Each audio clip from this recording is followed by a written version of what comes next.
মৌসুমীর সংসারে সবাইকে জানায় স্বাগত।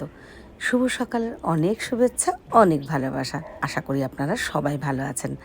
আর এই গরমে কিন্তু সবাই খুব সাবধানে থাকবেন, সুস্থ থাকবেন, আর অবশ্যই জল খাবেন বেশি করে, ঠান্ডা জাতীয় জিনিস খাবেন, একদম রিচ খাবার, তেল ঝাল মশলা খাবেন না। খাবেন তো অবশ্যই, পরিমাণে কম, আর শরীর বুঝে খেতে হবে, কেন প্রচণ্ড গরম পড়েছে। আর আমরা তো এমনি ভালো আছি, কিন্তু আমাদেরও টিনের ঘর তো ওপরে, প্রচণ্ড গরমে কষ্ট পাচ্ছি। আর ওই ঘরটা দালান, যেহেতু একতলা, প্রচণ্ড রোদ্দুর পড়ে, তো থাকা যাচ্ছে না। আমরা যে ঘরেই থাকছি মনে হচ্ছে যেন আমরা মানে গরম তেলের মধ্যে বসে আছি, ভাজা ভাজা হয়ে যাচ্ছে, এরকম একটা ব্যাপার। তো যাই হোক, আজকে আপনারা শুক্রবারের ব্লগ দেখছে। ঋষি তো স্কুলে চলে গেছে, আজকে ঋষির শেষ পরীক্ষা। তো ঋষি তো গরম ভাতই করেছি, ঋষি খেয়ে গেছে। আর এদিকে এখন আমি ভাবছি কি একটু আলু ভাজা করে নিই। কালো জিরা দিয়ে এইভাবে আলু ভাজাটা না ঋষি খেতে খুবই ভালোবাসে।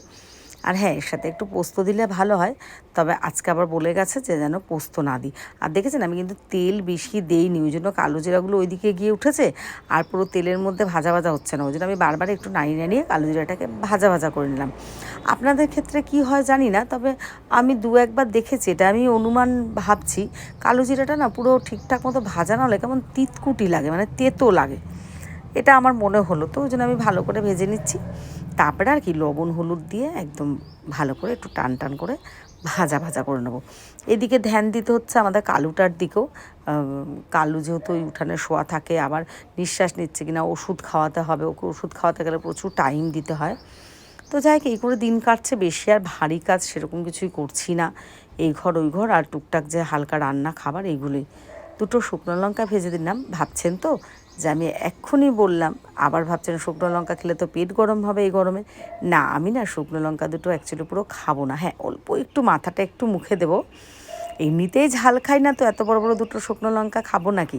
কিন্তু একটা না আমি শর্টের জন্য ভিডিও বানাবো, তো যেহেতু আমরা ভাতটা খাবোই, সেই জন্য আমি ওটাকে শো করার জন্য দুটো লঙ্কা ভেজে নিলাম। এবার দেখুন, ঋষির হাতের কিন্তু এই থালাটা, কলকাটা পুরো ঋষি করেছে। গরম ভাত একদম ঠান্ডা করে জল দিয়ে দিলাম, হাফ পেঁয়াজ নিলাম, আলু ভাজাটা নিলাম, দুটো পাঁপড় ভাজা নিলাম, লঙ্কা দুটো। আর এবার বলি, এই যে লেবু পাতা, লেবু পাতার মধ্যে এই যে লবণটা দিলাম, এটা আমাদের বাড়িরই কিন্তু লেবু গাছ, কোনোদিনও লেবু হয়নি, কিন্তু পাতাগুলো এত ভালো, এটা লবণটা দিয়ে চটকে ভাত খেয়েছি আমি আর ঋষি, বিশ্বাস করুন, মানে মাছ মাংস অমৃত ফেল। এত এত সুন্দর একটা ফ্লেভার আসছে, আর এত স্বাদ, মানে মনটা শরীরটা সব ঠান্ডা হয়ে গেল, এত ভালো লেগেছে, মানে বলার কোনো অবকাশই থাকে না। হ্যাঁ, যদিও আমরা কিন্তু এই মাটির থালাটাতে এরকমভাবে খাইনি, আর সরাসরি এরকমভাবে খাওয়াও যায় না, কিন্তু এগুলোতে একটু ভিডিওগুলো শো করলে একটু দেখতে ভালো লাগে, আর আপনাদের একটু দেখতে ভালো লাগবে, ওই জন্যই এটাকে জাস্ট শুধু শো। এবার আমরা থালাতেই কিন্তু ঢেলে খেয়ে নিয়েছি। এইবার দেখুন, আমার কালু সোনাকে ঋষি আদর করছে বলে ও আরও গলাটাকে বাড়িয়ে, মানে আদর নেওয়ার মাস্টার এক নম্বরের। দেখুন, পাড়ার কুকুর, রাস্তাতেই থাকে, কিন্তু ঋষিকেও খুব ভালোবাসে, ও ঋষিকে ভালোবাসে। ওর বিপদ অসুখ, ওকে কি ফেলে দিতে পারি? তাই যতটা পারি আদর যত্ন করছি, ওষুধও খাওয়াচ্ছি।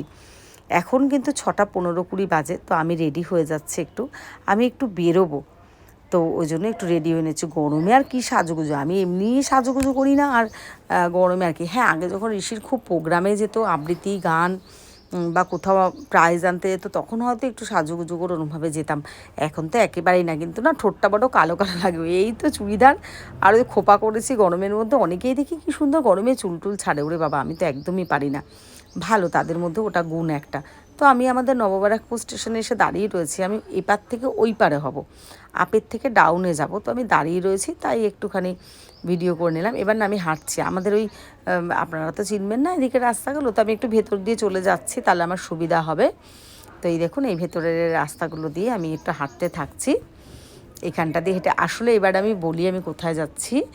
এই যে ডক্টর পার্থসারথী রয়ের চেম্বারে এসে গেছি, আমার মাকে নিয়ে ডাক্তারখানায় এসেছি। এই যে আমার মা বসে আছে, তো মাকে একটু ডক্টরটা দেখাবো, ওই জন্য মা ডক্টর দেখানো হয়ে গেল। মা টোটো করে ওখান থেকে এসেছে, সেই টোটোরে দাঁড়িয়ে ছিল, মা ব্যাক করছে, তো মাকে নিয়ে আমি নেবে যাব আমার সুবিধা মতন, মা বাড়ি চলে যাবে। তো আশা করি আপনাদের ভিডিওটা ভালো লেগেছে, ভালো লাগলে একটা লাইক কমেন্ট শেয়ার করে দেবেন। পাশে থাকবেন।